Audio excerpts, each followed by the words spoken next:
আমার কিচেনের মাইক্রোওভেনের কর্নারটা অলওয়েজ একটা বিজি মেসি লুক থাকতো, ওই জন্য আমি অর্ডার করেছি একটা অর্গানাইজার। আজকে আমার এই পার্সেলটা এসছে, আজকে এটাকে আমি ওপেনিং করবো। তো এটা একটা বিশাল বড় পার্সেল এসছে।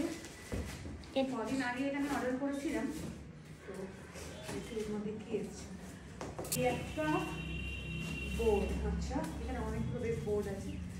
আমি দেখাচ্ছি কি এসছে, আমি এখানে তোমাদের ছবিটা দিয়েছি, দেখে নেবো এক্স্যাক্টলি কি এসছে, তাহলে এটাও দেখতে। আর এর মধ্যে কিছু আছে না, এর মধ্যে আছে কিছু ইনস্ট্রাকশন অ্যাসেম্বল করার জন্য। স্টেপ 1-এ আছে ইয়ে হবে, তো এটাকে আগে খুলে নিতে হবে। বাট প্রবলেম যেটা হচ্ছে, এটা আমি রাখবো কিভাবে যদি স্ক্রু না থাকে, তো এটা তো রাখা জাস্ট ইম্পসিবল আছে। এটা এরকমভাবে থাকবে। প্রোডাক্টটা যখনই আমি অ্যাসেম্বল করতে বসি তখন দেখলাম দুটো জিনিস মিসিং আছে, যার জন্য আমি তখনই অর্ডারের জন্য রিপ্লেসমেন্ট অর্ডারটা প্লেস করি, অ্যান্ড তার 2-3 দিনের মধ্যে আমাকে আবার রিসিভ হয়ে যায় রিটার্ন। তো তারপরে আমি এটা ফাইনালি অর্গানাইজ করেছি, অ্যান্ড দেখো তোমরা দেখে কেমন লাগছে, একদম ফুললি অর্গানাইজড লাগছে জায়গাটা।